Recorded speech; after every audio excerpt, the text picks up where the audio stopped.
Hello everybody, welcome into another lesson. So today we have a couple more theorems I'm going to introduce, which really they kind of go off of what we've already talked about.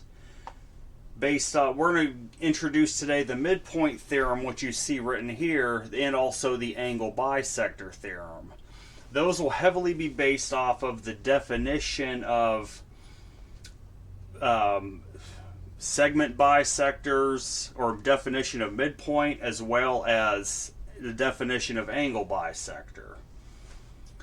And we'll do a couple more proofs today, then we'll do a couple other things. But here in the diagram we have line segment AB. Right in the middle of it is point M.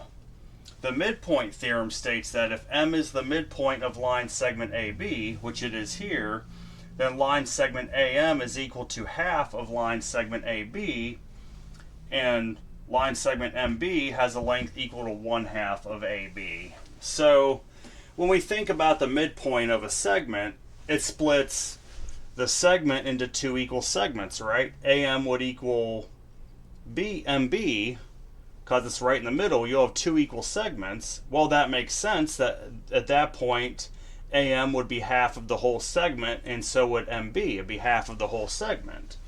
So that's all the midpoint theorem states here. And we will use this one here in geometry. So if M is the midpoint of line segment AB, then AM equals 1/2 of AB, and MB equals 1/2 of AB. Alright, so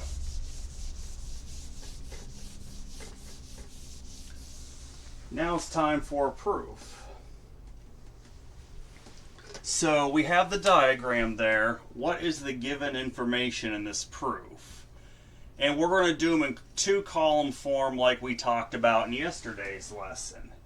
Given that M is the midpoint of line segment AB. So M is the midpoint of line segment AB. That's what we've been given. We are now asked to prove, we're basically proving this theorem. We have to prove that AM equals 1/2 of AB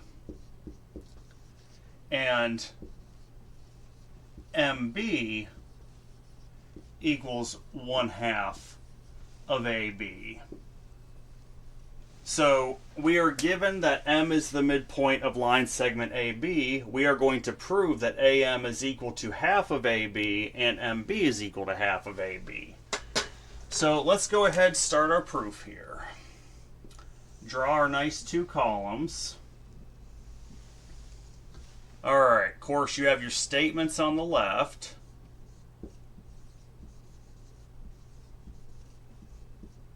We have our reasons for the statements on the right. Okay, so as I said before, 90% of the time you're going to start with your given information as your first statement. Not always, and you have to be able to discern when to and when not to. But in this case, I would start with M as the midpoint of AB as your original statement. So M is the midpoint of line segment AB. Okay, so M is the midpoint of line segment AB. The reason for that statement is it was given to us. Alright, so if M is the midpoint, that means, again, the definition of midpoint is it splits a segment into two equal segments. We can now say that AM is equal to MB. So segment AM is equal to MB. Since M is the midpoint, this is going to be, the reason is the definition of midpoint. That would be the reason for this. Alright. So now we've established that AM equals MB. the next thing you would probably want to do is set it up that AM plus MB equals AB. AM plus MB equals AB, that's just going to be done by the segment addition postulate. So, by the segment addition postulate, we can now say AM plus MB equals AB. Well, here's what we can do next. Take your pick. We can substitute AM for MB in the equation, or we could substitute MB for AM in the equation. I'm going to substitute MB first. Don't matter which order we prove this in, it just matters that we prove it. So I'm substituting AM in for I'm substituting MB in for AM, so MB plus MB equals AB. We can do that by the substitution property. This is by the substitution property. We can now say that MB plus MB equals AB. So step 5 is going to be MB plus MB, that would be 2MB. 2MB equals AB.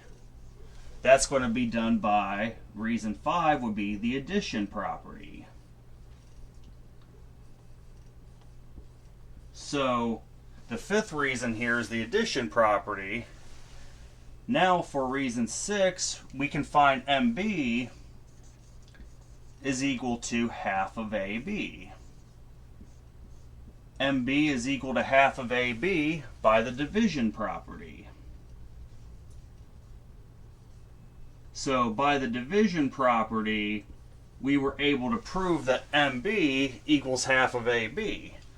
Now step 7 is actually surprisingly easy. If MB is equal to AM, we just got to substitute AM here for where we see MB. We could say AM equals half of AB by the substitution property for reason 7. So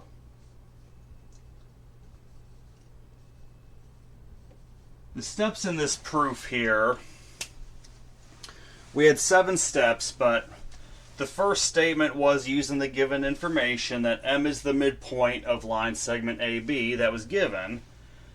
So by the definition of midpoint, that means AM is equal to MB. And now using the segment addition postulate, we can state that AM plus MB equals AB. And since MB is equal to AM, I substituted MB into the equation here, got MB plus MB is equal to AB. That's by the substitution property. So now, when I added MB plus MB, I have 2MB equals AB. That's by the addition property. So then I could say MB equals half of AB, one of the things we were asked to prove by the division property. And then by substituting AM in for MB, I can also say it equals half of AB by the substitution property. So there is your proof of the midpoint theorem. So we have now proven the theorem. We are free to use it in the future without having to prove it, which is very nice. You can use that now in all your other proofs without having to prove that theorem. Once we've proven it, you can use it. Okay. Let's see here. Now it's time to talk about the angle bisector theorem. So let's see. Let's draw an angle here.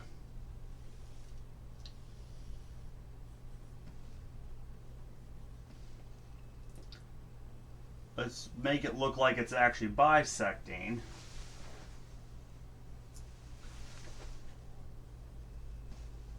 A, B, C, X.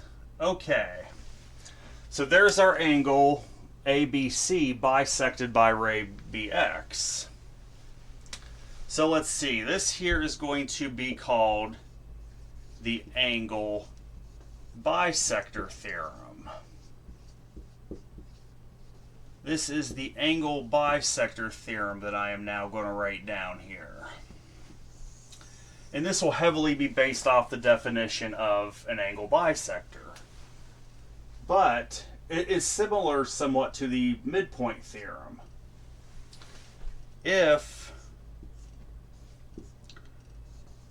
ray bx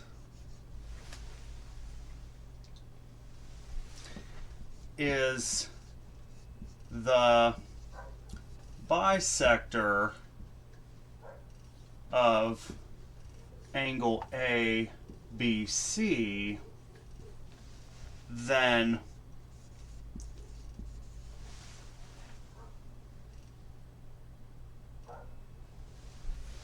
the measure of angle ABX equals half the measure of angle ABC, and the measure of angle XBC equals half the measure of angle ABC. So, angle bisector theorem states that if ray BX, which is right here, is the bisector of angle ABC, which it is, then the measure of angle ABX right here is equal to half the measure of angle ABC, the whole angle. And the measure of angle XBC is also equal to half the measure of angle ABC. So, we think about the definition. Go back to that. What is the definition of an angle bisector? Well, an angle bisector, if we recall from the previous lessons, is a ray that splits an angle into two equal subangles. It splits them into two equal parts where the sum of those two angles add to the whole angle, and each angle equals the other. So it would make sense that one of the subangles is equal to half the whole angle, and the other subangle is equal to half the whole angle. So it almost seems like common sense.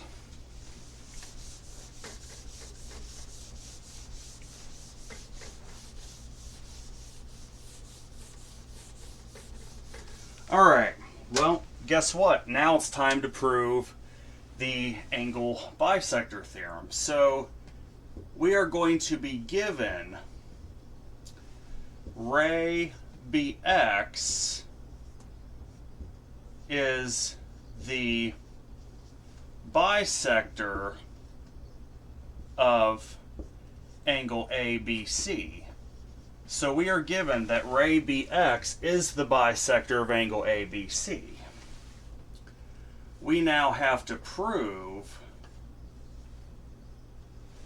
that the measure of angle ABX is equal to half of the measure of angle ABC, and the measure of angle XBC is also equal to half the measure of angle ABC. Yeah, I ran out of room there, but we get it. So we're proving that the measure of angle ABX is equal to half the measure of angle ABC, and that the measure of angle XBC is equal to half the measure of angle ABC. So let's go ahead and prove this. Set up your columns again, your nice columns. Start with your statements on the left.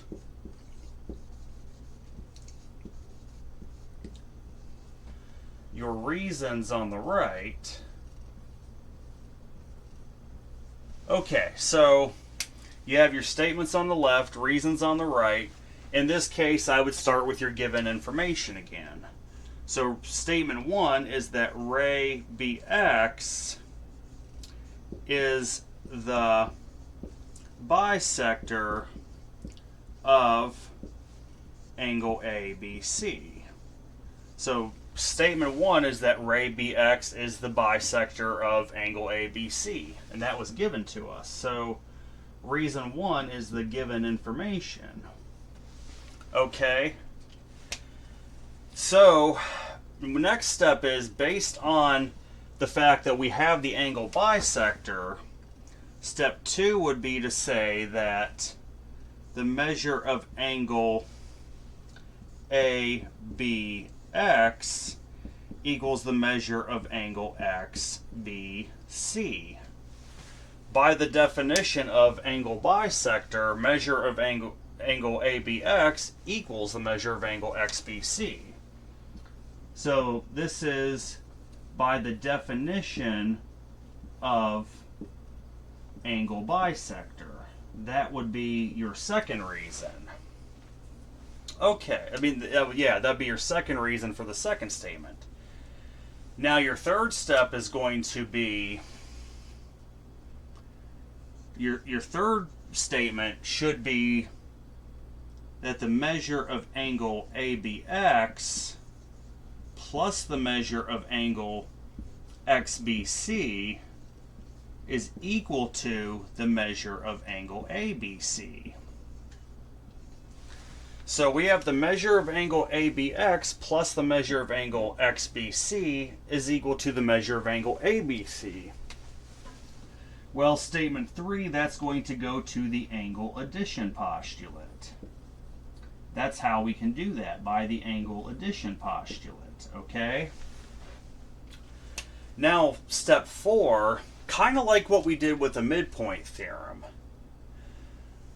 Since the measure of angle ABX equals the measure of angle XBC, we can substitute one of these in the equation. I'm personally going to go with substituting in XBC for ABX. So, the measure of angle XBC plus the measure of angle XBC equals the measure of angle ABC. So by the substitution property, we can substitute in the measure of angle XBC. That's by the substitution property, we can say that statement. So now by the addition property, we could say twice the measure of angle XBC equals the measure of angle ABC. That can simply be done by the addition property.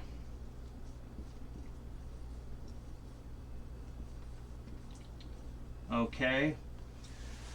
So then now by the division property, you can say that the measure of angle XBC equals half the measure of angle ABC. So by the division property, the measure of angle XBC equals half the measure of angle ABC.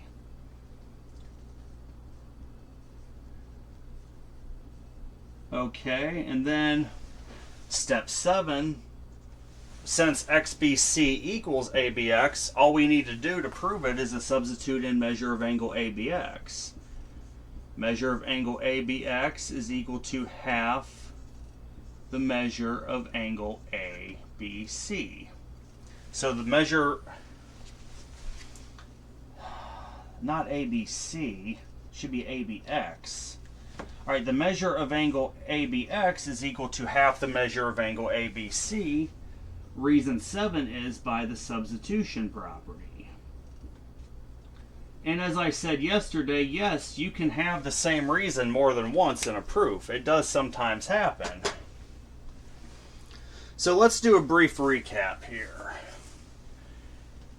Given ray BX is the bisector of angle ABC, we want to prove that the measure of angle ABX is equal to half the measure of angle ABC, and that the measure of angle XBC is equal to half the measure of ABC. So we started with our first statement that, with the given information that was given. And then second, based on the definition of an angle bisector, we said the measure of angle ABX equals the measure of angle XBC. And then by the angle addition postulate, we put in the measure of angle ABX plus the measure of angle XBC equals the measure of angle ABC. And then by the substitution property, I put in the measure of angle XBC for where ABX was. So I got the measure of angle XBC plus the measure of angle XBC equals measure of angle ABC. And then by the addition property, I have twice the measure of angle XBC equals the measure of angle ABC. Then by the division property, I got the measure of angle XBC equals half the measure of angle ABC. And then by substitution, I was able to put in that measure of angle ABX equals half the measure of angle ABC. So yeah, these proofs require a little bit of thinking at first, but it's really not that bad, especially once you understand the definitions, the postulates, the theorems. It's really not that bad. And now that we've proven this theorem, we can also use this without ever having to prove it again. So you can add the angle bisector theorem to your toolbox of ones you can use in future proofs.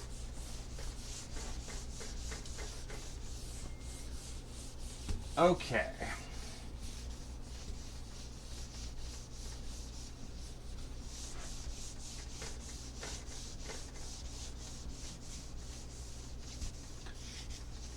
Next, we want to talk a little bit about, I'm going to give you 3 angles here.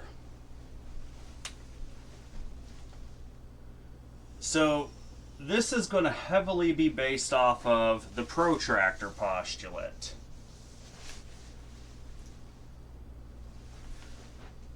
Let's see, that would be 0. That would be for 180 degrees. We're kind of going to review the protractor postulate a bit. And then here, this measure is going to be paired with 40 degrees. This measure is going to be paired, probably not entirely accurate, but this will be paired with 80 degrees. Okay, so we have a 40 and an 80 degree angle. Right in the middle here, we have x. It's x degrees. Based on the angle bisector theorem, we need to find the measurement of angle x. Well, first, this is going to involve your protractor postulate. If we remember, the protractor postulate states that to find the value of a whole angle, so let's see, to find the value of an angle, you're going to take the absolute value of one angle, of the 80 degrees, minus the second angle, which is 40 degrees. And then we know the absolute value of 80 minus 40 is equal to the absolute value of 40 degrees, which equals 40 degrees. So this is a 40 degree angle. We have a 40 degree angle here, right? Okay. So now what we have to do to find the bisector, we want to find half of that 40 degrees, half the measure of that angle. Well, half of 40, that's 20 degrees. Okay. Well, we know now when you're doing these type of problems that the bisector is 20 more degrees away from 40 and 80. It's 20 more than 40, it's 20 less than 80 since it's the bisector. So if that's the case, so let's see, x degrees is going to equal 20 degrees plus 40 degrees, or 80 degrees minus 20 degrees. You can use either one, which would give you 60 degrees. So x itself would correspond to an angle of 60 degrees. So what I did is I found the value of the whole angle, and then I took half the value of that angle to figure out where it lies in the middle of the angle. And then from the smaller angle, you would add that 20. From the bigger angle, you would subtract the 20, and that's how I came up with 60 degrees. I got two more examples like it. So that's some of the angle bisector theorem and the protractor postulate both at work.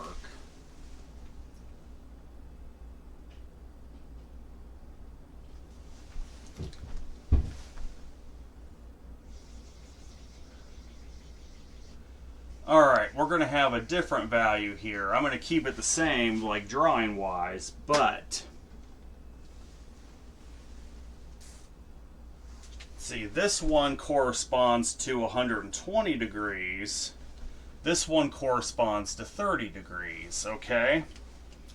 So we have some angle between 120 and 30 degrees. First, let's figure out the value of that angle. The value of the whole angle itself is going to be the absolute value of the difference of 120 degrees minus 30 degrees, which is going to equal the absolute value of 90 degrees, or simply 90 degrees.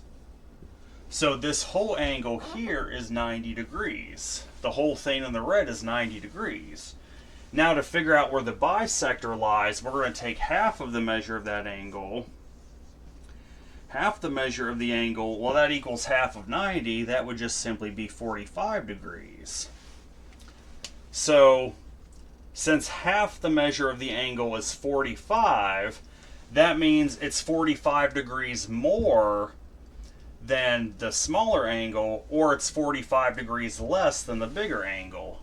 I usually find it easier to do 45 more than the smaller angle. So x would equal 30 degrees plus 45 degrees, which simply means that x, you would find that at the 75 degree line. So x would be at the 75 degree line. Okay, let's do one more. So yes, I told you all these theorems and postulates and definitions will intertwine. You're going to use them all the time.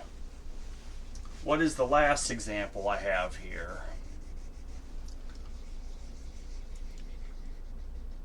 I'm going to keep the drawing the same, and let's see. We have 122 degrees for this one on the left, 18 degrees for the one on the right. And then we got to find x, which is somewhere in the middle. Okay. So this red line corresponds to 122 degrees. This one here corresponds to an 18 degree angle. We got to find where x corresponds to. So the first thing you're going to do is find the total angle in red. So the measure of the angle is equal to the absolute value of one angle minus the other. I'll do 122 minus 18. Well, that should simply equal the absolute value of 104 degrees, which would have to mean that the measure of the whole red angle itself is 104 degrees. So this whole red angle is 104 degrees. Now, to find where the bisector is, we need to take half the measure of the angle, because that's where you'll find the bisector. Half the measure of the angle is going to equal half of 104, which is 52 degrees. So half the measure of the angle is 52 degrees. So now you either need to add 52 more than 18 or subtract 52 from 122. I'm going to add. So the value of x will be found at 18 degrees plus 52 more, which means that x, the location of that would be at the 70 degree line. So x can be found at 70 degrees. That's exactly where you'd find it. Alright, then I have a few things here. It's just more about definitions, postulates, and theorems in general. It's kind of a quick review. I'm going to give a few statements here. I'm going to draw a diagram first. I'm actually going to draw a triangle.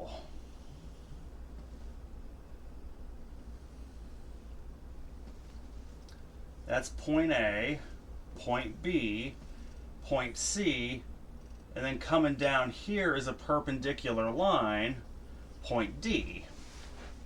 Okay? Let's see here. We have angle 1, angle 2, angle 3, angle 4. So we have a triangle here, triangle ABC. In the middle of BC, we have a point D that comes down from point A. We have angles 1, 2, 3, and 4. So we're about to do some statements here. So this statement's going to read, if D is the midpoint of segment BC, then segment BD is congruent to segment DC. So this statement is, if D is the midpoint of BC, then segment BD is congruent to segment DC. What postulate, theorem, or definition states this would give us the true answer here. In this case, it's just simply going to be the definition of midpoint. The definition of midpoint gives us that if D is the midpoint of BC, then BD is congruent to DC. So all you would need for that statement is the definition of midpoint. Alright, that wasn't too bad. Got a few more statements here. Alright. If angle 1 is congruent to angle 2,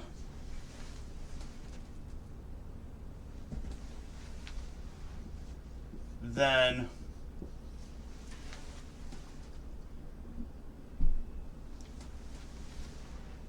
ray AD is the bisector of angle BAC. So this states here, the statement is, if angle 1 is congruent to angle 2, then ray AD is the bisector of angle BAC. Well, this would just simply be by the definition of angle bisector. The definition of angle bisector would give us that statement. That would make the statement true, simply by the definition of angle bisector. This is sort of more of a recap of what we've covered so far, because in the next lesson we're going to expand a little bit more with angles. We're going to talk about different types of angles in the next lesson.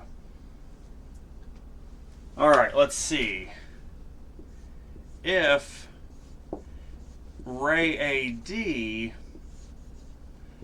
bisects angle BAC, then angle 1 is congruent to angle 2. So basically we have the converse of the last statement. If ray AD bisects angle BAC, then angle 1 is equal to angle 1's congruent to angle 2.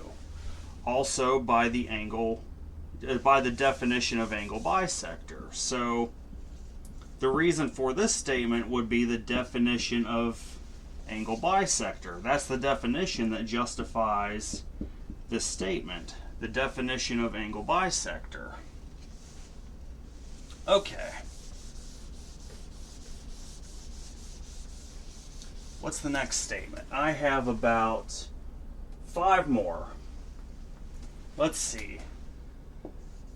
The measure of angle 3 plus the measure of angle 4 equals 180. So it's simply the measure of angle 3 plus the measure of angle 4 equals 180. This would be by the angle addition postulate. This is simply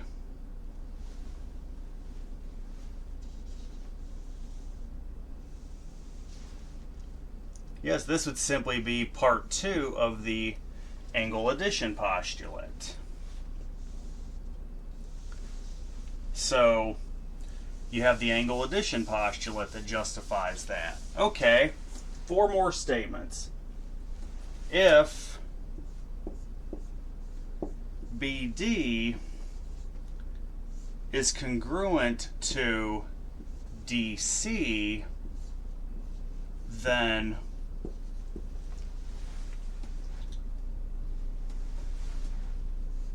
D is the midpoint of BC. Well, I'm going to say by the definition of midpoint. This is simply by the definition of midpoint. This justifies the statement. So by that definition of midpoint, we have justified this statement here that if segment BD is congruent to segment DC, then D is the midpoint of segment BC. That's by the definition of midpoint. All right. Got 2 more. So let's see. We have the measure of angle 1 plus the measure of angle 2 equals the measure of angle BAC. So we have here the statement is the measure of angle 1 plus the measure of angle 2 equals the measure of angle BAC. This would simply be the angle addition postulate. By the angle addition postulate, we can actually justify this statement. And I got 1 more statement to make.